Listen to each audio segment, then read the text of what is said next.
بسم اللہ الرحمن الرحیم۔ السلام علیکم دوستو، دنیا بھر کی خبروں میں آج آپ سنیں گے، لیکن اس سے پہلے اگر ہو سکے تو لائک، سبسکرائب اور بیل آئیکن کا بٹن ضرور دبا لیں۔ شکریہ۔ جرمنی میں مسلمانوں کی تعداد میں بڑا اضافہ۔ طاقتور چائنا زیادہ جبر اور جارحانہ انداز سے کام کر رہا ہے۔ امریکہ۔ انڈیا میں کورونا سے اموات میں ریکارڈ اضافہ۔ ایران اور امریکہ کے درمیان ڈیل کی رپورٹ بے بنیاد قرار۔ وزیر خزانہ نے بجلی کی قیمتوں میں اضافے کا IMF کا مطالبہ ناجائز قرار دے دیا۔ ICC نے ون ڈے رینکنگ جاری کر دی۔ ترک شہریوں کی بیرون ملک پناہ کی درخواستوں میں 506% اضافہ۔ مسلسل 8 ماہ تک روزے رکھنے سے موٹاپے میں کمی۔ عمرہ زائرین کے لیے عمرے کا ویزا لازمی قرار دے دیا گیا۔ سنگاپور کورونا وبا کے دوران دنیا کا محفوظ ترین ملک۔ دنیا کے بڑے مذاہب۔ تو آئیے چلتے ہیں اب خبروں کی تفصیل کی جانب۔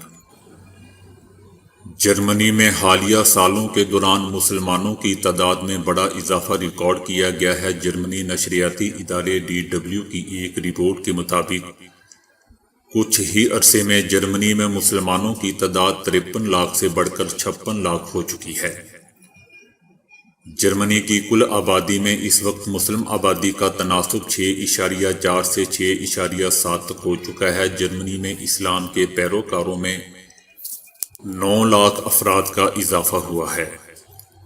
ہر چھوٹے بڑے جرمن شہر میں ایک نہ ایک مسجد اور مسلمانوں کا ثقافتی مرکز موجود ہے۔ جرمنی میں اب بھی سب سے بڑی مسلم برادری ترکی سے ہجرت کرنے والے پس منظر کے حامل باشندوں کی ہے، جن کی تعداد 25 لاکھ سے زائد ہے۔ ان کے علاوہ جرمنی میں عرب باشندوں کی تعداد 15 لاکھ ہے۔ مشرق وسطیٰ سے تعلق رکھنے والے مسلمانوں کی شرح 19%، جبکہ شمالی افریقی مسلمانوں کی کل شرح 8% بنتی ہے۔ جرمنی میں آباد مسلم برادری کا 21% یا 5واں حصہ 15 سال سے کم عمر بچے یا نوعمر مسلمان ہیں۔ 22% کی عمریں 15 سے 24 سال کے درمیان ہیں۔ جرمنی کی مسلم آبادی کا محض 5% 64 سال سے زیادہ عمر کے باشندے ہیں، جبکہ یورپی ملک جرمنی میں آباد تمام مسلمانوں سے تقریباً نصف کے پاس جرمن شہریت ہے۔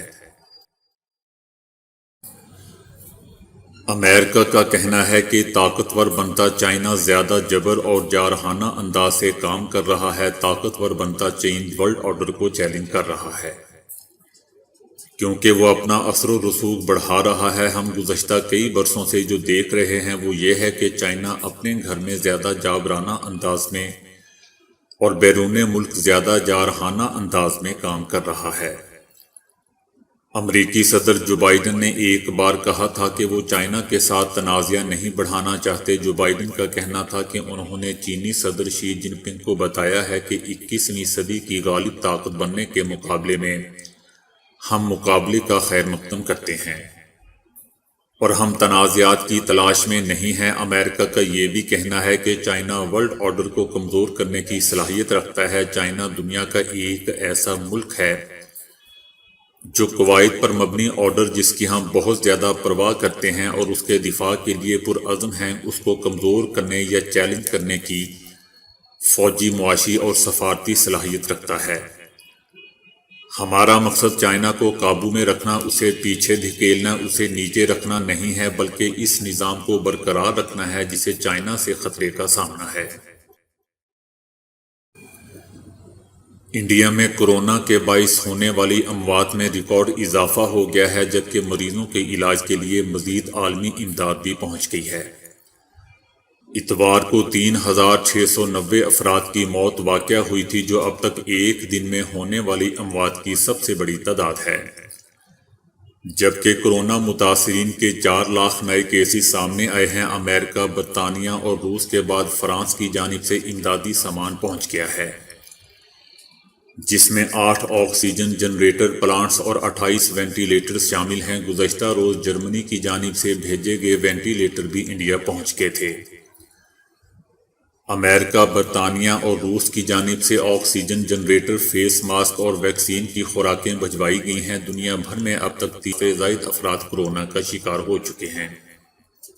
انڈیا میں ہفتے سے تمام نوجوانوں کو بھی ویکسین لگانے کے سلسلے کا آغاز کر دیا گیا ہے، تاہم اکثر ریاستوں کو ویکسین کی سپلائی کی کمی کا سامنا ہے۔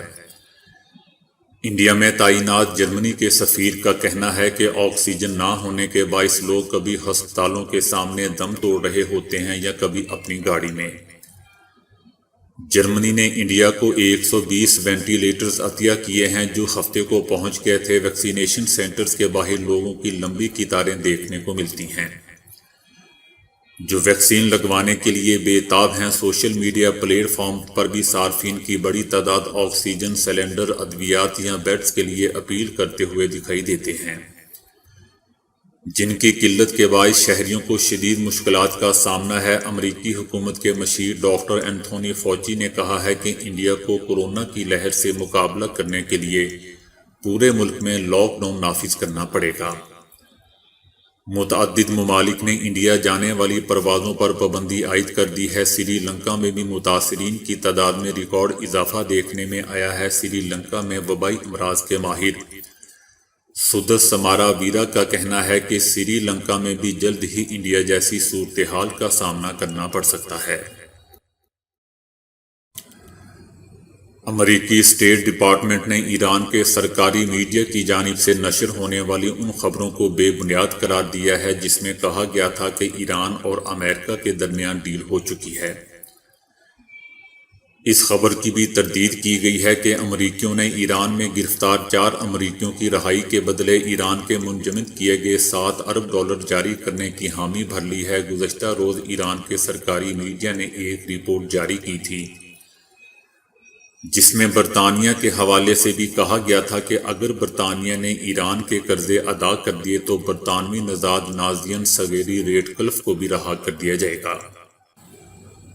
دوسری جانب برطانیہ نے بھی ایرانی سرکاری میڈیا کی اس رپورٹ کی تردید کر دی ہے۔ امریکی صدر جو بائیڈن کے chief of staff Ron Klain نے بھی ایران کے سرکاری میڈیا کی خبر کو جھوٹ قرار دیا اور کہا کہ ان 4 امریکیوں کی رہائی کے لیے ایران کے ساتھ کوئی معاہدہ نہیں ہوا۔ وزیر خزانہ شوکت ترین نے IMF پروگرام پر نظر ثانی کا اشارہ دے دیا ہے۔ شوکت ترین نے کہا ہے کہ IMF نے پاکستان کے ساتھ زیادتیاں کی ہیں۔ بجلی ٹیرف بڑھانے سے کرپشن بڑھے گی، اکانومی کا پہیہ نہیں چل رہا اور IMF بجلی ٹیرف میں اضافے کا مطالبہ کر رہا ہے۔ GDP گروتھ 5% تک نہ لے کر گئے تو آئندہ 4 سے 5 سالوں تک ملک کا اللہ ہی حافظ ہے۔ شوکت ترین کا کہنا تھا کہ IMF نے پاکستان کے ساتھ زیادتی کی اور بہت کی۔ IMF سے کہا ہے کہ گردشی قرضہ کم کریں گے لیکن ان کا ٹیرف بڑھانا سمجھ سے باہر ہے۔ کمیٹی اجلاس کے دوران کمیٹی رکن رمیش کمار نے کہا کہ شوکت عزیز کے بعد اب تک جتنے بھی وزیر خزانہ آئے معیشت کو استحکام نہ دلوا سکے۔ ICC انٹرنیشنل کرکٹ کونسل نے ون ڈے کرکٹ رینکنگ جاری کر دی ہے جس کے مطابق نیوزی لینڈ نے انگلینڈ کو پیچھے دھکیل کر پہلی پوزیشن حاصل کر لی ہے، جبکہ ہماری قومی ٹیم 6ٹھی پوزیشن پر موجود ہے۔ رینکنگ کے مطابق نیوزی لینڈ پہلے، آسٹریلیا دوسرے، بھارت تیسرے، انگلینڈ چوتھے اور جنوبی افریقہ 5ویں نمبر پر ہیں۔ ترکی میں حال ہی میں 2 ٹک ٹاک صارفین کو ترک نوجوانوں کے وبا کے دوران بیرون ملک جانے کے قابل نہ ہونے کے حوالے سے طنزیہ ویڈیو شیئر کرنے پر گرفتار کیا گیا ہے۔ اس واقعے نے اعلیٰ صلاحیتوں کے حامل افراد اور نوجوانوں کے ملک چھوڑ کر جانے پر بحث کو بڑھا دیا ہے۔ حکومت نے طنزیہ کلپ میں ریاست کی خود مختاری کے نشان کی کھلم کھلا توہین کا الزام لگایا تھا۔ شہریوں کی بڑی تعداد بیرون ملک جانے کو ترجیح دے رہی ہے۔ سن 2019 سے ترکی سے یورپ پناہ کی درخواستوں میں 506% اضافہ ہوا ہے۔ دبئی میں مقیم ایک پاکستانی نوجوان نے روزے رکھ کر اپنے وزن میں حیران کن کمی کر ڈالی۔ وہ 2017 میں دبئی گیا تھا۔ جس کے بعد سے اس کا وزن بڑھنا شروع ہو گیا اور اگلے 2 سالوں میں وہ گوشت کا پہاڑ بن کر رہ گیا۔ گزشتہ سال ماہ رمضان میں اس نے روزے رکھنے شروع کیے اور پھر رمضان ختم ہو جانے کے بعد بھی وہ مسلسل 8 ماہ تک روزے رکھتا رہا اور ان 8 ماہ میں اس نے اپنے وزن میں 28 کلو گرام کمی کر ڈالی۔ اس لڑکے حمزہ کا کہنا تھا کہ میں خواہش کے باوجود کھانے سے ہاتھ نہیں کھینچ پاتا تھا، تاہم گزشتہ ماہ رمضان کے دوران مجھے اپنی بھوک پر قابو پانے کا حوصلہ ملا اور میں نے جون 2020 سے فروری 2021 تک مسلسل روزے رکھے۔ میرا وزن جو 100 کلو گرام سے زائد ہو چکا تھا اب 77 کلو گرام رہ گیا ہے۔ میں نے کوئی ورزش نہیں کی، صرف روزے رکھ کر میں نے اپنے وزن میں اتنی کمی کر ڈالی۔ سعودی عرب نے عمرہ زائرین کے لیے عمرے کا ویزا لازمی قرار دے دیا ہے۔ عمرہ زائرین سے متعلق ایئر لائنز کو نیا ہدایت نامہ جاری کیا گیا ہے، جس کے تحت سعودی عرب عمرے کے لیے آنے والے مسافروں کے پاس عمرے کا ویزا ہونا لازمی قرار دیا گیا ہے۔ جہاں عالمی وبا کورونا نے دنیا کے تمام ممالک کو لپیٹ میں لیا ہوا ہے، وہیں ایشیا میں ایک ایسا ملک بھی ہے جو اس وبائی مرض سے بالکل محفوظ ترین رہا ہے۔ سنگاپور نیوزی لینڈ کو پیچھے چھوڑتے ہوئے کورونا رینکنگ میں نمبر 1 کی پوزیشن پر آ گیا ہے۔ بلومبرگ نے یہ فہرست اور ممالک کی درجہ بندی کئی چیزوں پر نظر رکھ کر کی ہے۔ سنگاپور میں زندگی تقریباً معمول پر آ چکی ہے۔ گزشتہ چند ماہ کے دوران سنگاپور میں کورونا کے معمولی کیسز سامنے آئے تھے، تاہم ان پر بروقت قابو پا لیا گیا تھا۔ سنگاپور میں روزانہ تقریباً نئے متاثرین کی تعداد تقریباً 0 ہے۔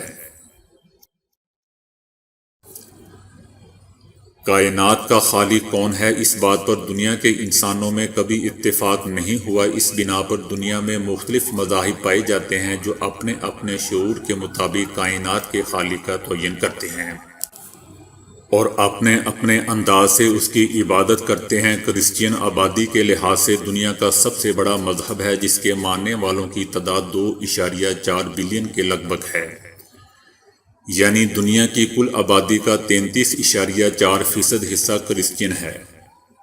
کرسچینز کا کہنا ہے کہ عیسیٰ خدا کے بیٹے ہیں اور اس عقیدے پر قائم ہے کہ وہ دوبارہ دنیا میں تشریف لائیں گے اور انسانیت کو بچائیں گے۔ اس مذہب کے ماننے والے ایک خدا پر یقین رکھتے ہیں اور کائنات کا خالق اسی کو سمجھتے ہیں۔ اسلام دنیا کا دوسرا سب سے بڑا مذہب ہے، جس کے ماننے والوں کی تعداد 1.8 بلین سے زیادہ ہے اور یہ دنیا کی آبادی کا تقریباً 24.1% ہے۔ ہم مسلمان محمد صلی اللہ علیہ وآلہ وسلم کو اللہ کا آخری نبی مانتے ہیں اور قرآن مجید کو اللہ کا کلام اور اللہ کی طرف سے نازل کی گئی آخری کتاب بھی مانتے ہیں۔ ہندوازم بت پرستی کرنے والے بہت سے خداؤں کو کائنات کا خالق سمجھتے ہیں۔ ان کی تعداد دنیا میں 1.5 بلین کے لگ بھگ ہے، جو دنیا کی کل آبادی کا تقریباً 15% ہے۔ اس مذہب کی ابتدا 500 قبل مسیح سے بھی پرانی ہے اور ہندو مت کے ماننے والے بہت سی کتابوں کو آسمانی کتابیں تصور کرتے ہیں، اور یہ مذہب دنیا کا تیسرا بڑا مذہب ہے۔ بدھ ازم مہاتما بدھ کو خدا ماننے والوں کی تعداد تقریباً 521 ملین ہے، جو کل دنیا کی آبادی کا تقریباً 5.5% ہے۔ اس مذہب کے ماننے والے مہاتما بدھ کی تعلیمات پر عمل کرتے ہیں اور یہ دنیا کا چوتھا بڑا مذہب ہے۔ افریقن ٹریڈیشنل مذہب کے ماننے والوں کی تعداد تقریباً 100 ملین ہے اور یہ دوسرے بہت سے مذاہب کے ملاپ سے پیدا ہوا ہے جو روحوں پر ایمان رکھتا ہے۔ اس کے علاوہ جادو ٹونوں پر اور ادویات وغیرہ پر اس مذہب کے پاس کوئی کتاب نہیں ہے اور اس مذہب کے ماننے والے دنیا کی کل آبادی کا تقریباً 0.32% ہے اور یہ دنیا کا 5واں بڑا مذہب ہے۔ سکھ ازم 15ویں صدی میں پنجاب میں پیدا ہونے والا یہ مذہب خدا کی وحدانیت کا قائل ہے اور بابا گرو نانک کی تعلیمات پر عمل کرتا ہے، جو کہ کتاب کی صورت میں ان کے پاس موجود ہے۔ اس مذہب کے ماننے والوں کی کل تعداد 30 ملین سے زیادہ ہے اور یہ دنیا کی آبادی کا تقریباً 0.21% ہے۔ یہودی ازم خدا کی وحدانیت پر ایمان رکھنے والے لوگ ہیں۔ اس مذہب کے ماننے والوں کی دنیا میں کل تعداد 14.5 ملین ہے اور یہ دنیا کی آبادی کا 0.20% ہے۔ یہ حضرت عزیز کو خدا کا بیٹا مانتے ہیں۔ تو دوستو آج کے لیے اتنا ہی۔ ویڈیو کو لائک اور شیئر کرنے کا بہت بہت شکریہ۔